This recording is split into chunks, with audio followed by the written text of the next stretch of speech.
Ezzy Talk Sports, and today we're talking boxing, and today we're doing a preview of one of the biggest fights of our recent times. Errol the Truth Spence Jr. versus Terrence Bud Crawford. This is a fight that you could dream of. They don't happen often. The two best fighters of a similar weight coming together, but sadly, as much as we would all like it to happen, just doesn't happen very often. And today we're going to be looking at both fighters and their styles and their recent fights. We're going to come to a conclusion about who is going to win this fight. Without further ado, let's get into it. So let's start with Crawford. His last fight was obviously against David Avasanian, and obviously got the victory. Every single fight has had a victory. But let's talk about his style. You know, Crawford can do it all. You know, brilliant boxer. Obviously, can switch stances. This is where I think he can cause Errol Spence some problems.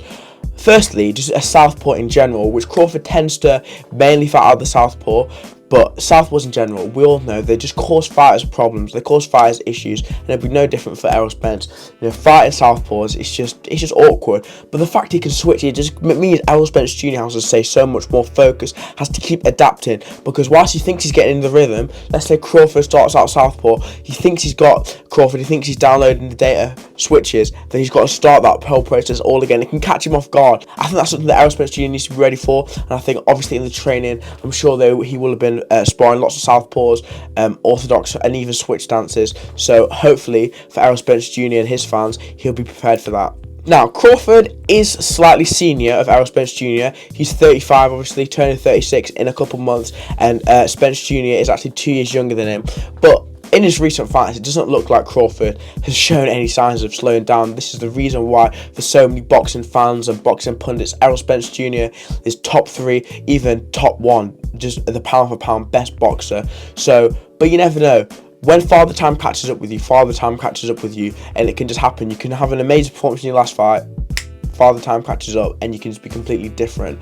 But personally, I think it's unlikely that's going to happen. You know, the way that Terrence Crawford keeps himself conditioned, you know, he's not one of these fighters that balloons up in between fights. So I think that won't be an issue for Terrence Crawford. So a bit more on Terrence Crawford's game plan. The thing is, with Terrence Crawford, he's just so good at everything. You can't necessarily say he needs to focus on, you know, on his strongest attributes, because pretty much everything's his strongest attributes. But one thing that we did see in his last fight, Errol Spence's last fight, is he did get hurt against Yordenis Ugas when they were trading in the pocket.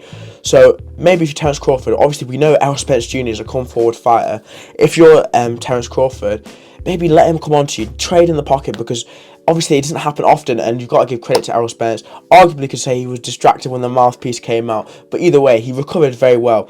But if you're Terrence Crawford, you may see that and gain a bit of confidence and think, you know, I can hurt this guy. I can put him down. Obviously, he didn't go down, but I think Terrence Crawford is a lot better of a finisher than Yordenis Ugas. Obviously, Ugas has got crazy power, but Terrence Crawford has got just as much power, I believe. And I think if you're Terrence Crawford, I would be going in there thinking, I'm not going to be afraid to trade with this guy. I'm going to get in there, land my shots, hurt him, and possibly a lot of people think that if this fight, people think that both fighters are going to win on points, whoever wins. But if I was Crawford, I might be thinking, no, I'm not going to just win on points. I'm going to be the first man not only to beat Errol Spence Jr., but to stop him. So now we're actually going to take a look at not Terrence Crawford's last fight, but actually the fight before that against Sean Porter. And we're going to just take a look at it, look at the finish, look at the highlights, and we're going to just analyse what his strengths are and possibly his weaknesses are, and how he could capitalise on his strengths, and maybe how Spence can capitalise on some of the things that Crawford does. So yeah, let's get into that. So the bell's just gone for the 10th round, which is actually where it ends. So we're just gonna look at this, and we're just gonna see what we can pick up on. So as you can see, Crawford pressuring down Sean Porter, and I think here's where we get the big left hand. Times him beautifully. Look at that. That's absolutely beautiful. We're gonna take that back a bit. So as you can see, as similar to as I was saying before, Spence coming forward as he likes to do, Porter coming forward, Crawford times him beautifully. Obviously that was such a nice shot, and Sean Porter does actually manage to get through this count. But as you can see, Terrence Crawford's timing is absolutely impeccable.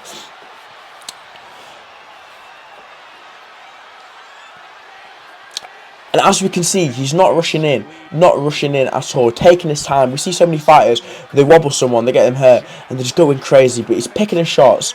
As you can see, he's only throwing shots that he thinks he's going to land.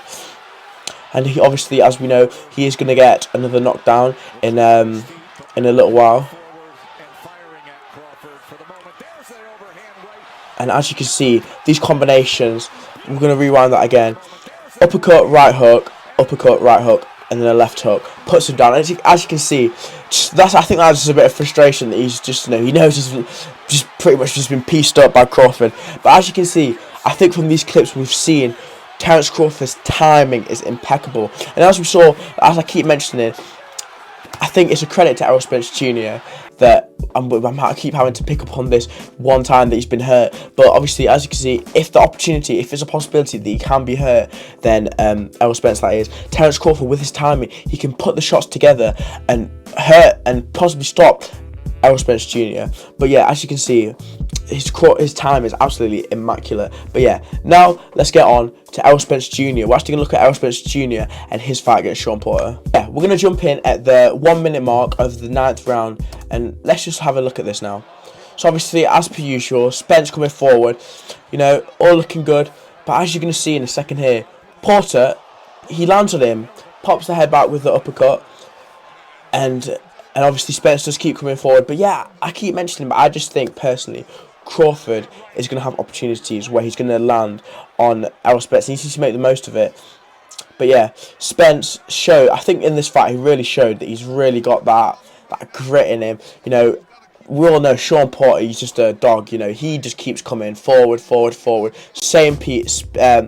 Same output, round 1 to round 12. It's ridiculous. And this really showed a lot of people that Errol Spence Jr. is, as he likes to call himself, the truth. He's a top-class elite operator. And a lot of people, obviously it was a split decision. Some people thought that Errol Spence didn't get this decision, but I personally think that he did. But yeah, Errol Spence Jr., he really showed in this fight what he's about. But yeah, we're going to take a look at the last round of this fight now. So we're into the last 30 seconds now, and as you can see, Spence landed some mean shots. He really wanted to get the decision. A lot of people, after taking not a beating, but taking a lot of punches and onslaught, he really showed his conditioning. But he really went out there in the last 30 seconds to show that he's about that. He can withstand punishment and come forward and give him some more. Look at that vicious left hook on the last bell, giving it his all. I think that is something that Errol Spence Jr. is very good at. I think that's something that that's gonna help him in this fight. Just the fact that he's got that dog in him, I think it's fair to say. I think we all can appreciate that. He's gonna give it his all. I don't think there's any quit in him. And even if, like I said, Crawford just managed to land on him and cause some problems, I thoroughly believe that Errol Spence Jr. has the ability to get out of that. Come back and give Crawford some problems of his own. But yeah, now obviously that was his last fight before the car crash. We're going to play that, and I'll play that right now. And obviously that car crash, it's literally a lot. I remember when I first heard that, I was devastated. First, obviously, because we didn't know if he was going to be alright in general. And then, obviously, when we found out he was going to obviously survive and hopefully get to fitness, whether he was going to even be able to return to boxing again. But obviously, I think after his first fight back, after his crash, I'm not gonna lie, I thought this is not the same Spence. He's a lot worse. Obviously he got the victory, but I was just thinking, and fair enough, because I think for a lot of fighters would never even be able to come back from that crash. But yeah, I think it's fair enough if he were to be not the same fighter that he was. But I think in his last fight against Ugas, obviously he did get hurt, but he was a lot better compared to the last fight. And hopefully, if you're a Spence fan, this is going to happen again. He's going to be a lot better in the Crawford fight, and I think he's going to go from level to level. We were hearing reports from Errol Spence Jr.'s camp that the camp's gone fantastically. He's breaking PBs. It's the best that we've seen him perform. So hopefully, if you're a Spence fan, then that is the truth. But yeah, hopefully for Errol Spence's sake, that crash put behind him, and yeah, he can put on some of the best boxing. But yeah, now let's get into that Yordenis Ugas fight. But yeah, we're gonna jump in that 6th round, and we're gonna jump to that moment that I keep talking about where Yordenis Ugas seemed to hurt Errol Spence. Obviously, Errol Spence said after the fight that he wasn't actually hurt, but I don't think that's true. He claimed that he thought his teeth fell out, and he was just that's why he stopped, and he wasn't hurt. But I do think he was going to hurt. But let's look into that moment, and you can make your own decision. But yeah, as you can see, Spence coming forward, and that right hook there, and his legs seem to buckle. I think the mouthpiece has come out now, but he's still fighting, he's still punching. And then there's another big shot here, and as you can see, he's backing away, and there you can see he backs into the ropes there, and he wobbled a bit there, but then he's back. The referee doesn't stop, and Spence, I think, to give credit to Spence, he recovers very quickly. He just take a little bit more punishment, but obviously it doesn't get stopped, and he's smiling, and yeah, he's coming forward, and we'll skip it forward a little bit to the end of the round, and he finishes off the round strong. And, it wasn't a problem for him. And I think that's, as I mentioned a little bit before, that's something that's very good for Errol Spence Jr. His resistance, his punch resistance, his willingness to keep fighting, landed some ruthless body shots there with 30 seconds left of the fight. But yeah, as we move to halfway through the 10th round, as I said, after that round, there was no issues for Spence, recovered completely. And as you can see, he really destroyed Ugas's face here. And we're going to see the stoppage in a second, but he keeps coming forward. Referee stops it there. And then obviously we get the doctor stoppage here. But yeah, that eye is absolutely beaten up. What a performance from Errol Spence Jr. But yeah, so let's talk a bit more about Errol Spence. As I said, Errol Spence Jr. is a ruthless body puncher. I think that's something that he needs to implement in this fight. Rip to Crawford's body. As I said, Crawford, he's getting on, but it might not have too much of an effect, but you never know. Test that body. Let's just see if he can take shots how he used to. Test that gas tank. A big body punch can drain you. It can be worse than getting wobbled, honestly. And I think that's something that Errol Spence is very good at. Very good at working the body, tiring opponents out. I think that's something that he needs to try to do to Terrence Crawford. Here's my final prediction for this fight. I think Errol Spence Jr. will win the early rounds. And I think maybe he could even win the first up to 4 rounds. And I think that he'll be putting that pressure on Crawford. But then I think Crawford will start to figure him out, and he'll start causing Spence problems. And I think that Crawford will just, he'll start banking the later rounds. And I think we'll have like a unanimous decision. Terrence Crawford beats Errol Spence Jr. over the distance. I don't think anybody will get stopped. I think Crawford could hurt Errol Spence Jr. maybe wobbling, but I don't see Spence going down or anything like that. But I think it'll be a very good fight for boxing purists who just love the sweet science. I think we're going to see some amazing boxing on display. But yeah, I'm looking forward to this fight very much. And I would love to see Spence win, because after that crash, that's when I turned into a big fan of him. Obviously, I watched him before that. I remember watching this fight against Kelbrook when he came in not against all the odds, but came into the Lions Den and won the World Championship. But yeah, I think that Errol Spence Jr., he just won't have enough. And I think that, as I mentioned that crash again, I don't think he's been the same. I think it's fair to say. I don't think he's been the same. I don't think that he will get back up another octave as he did in his last fight. I think he'll be better, but I just don't know. I just don't think it's the same Spence, and I just see Terrence Crawford, the more experienced man, winning a decision. But yeah, I'd love to see, I think it'll be a very good fight, and I'd love to see a rematch of it, to see if Spence can improve even more. But yeah, let me know what you guys think. Obviously, the fight is less than a week away now, and I'll be watching it. Let me know down below if you like this video. Would you like to see a watch along?